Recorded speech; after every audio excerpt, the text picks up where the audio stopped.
telefonic printr-o cunoștință comună, printr-un prieten de-al meu, marfă, muscă, de-abia aștepta să vină la noi. Ai ce? Prost era la moral. Sigur, și am avut de 2 ori. Și în primul an de facultate și în ultimul.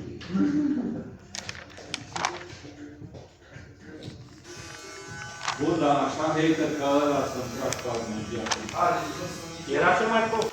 E cel mai prost. Era cel mai prost. Bă, dar nu, bă, cum ești hater, dar ai un argument clar. Tot timpul avea ceva de zis. Da. Dar gen din ură. Reproșuri, comentarii. Bun. Dar auzi, dar ce? Era amendări, nu? Da. Dar ce învățase pizzeria?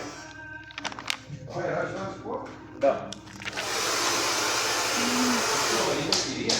Da. Păi și studia chirie? Cu greu.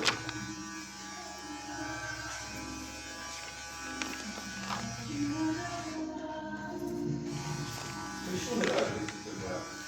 Față de cunoștință, de un prieten de-al meu.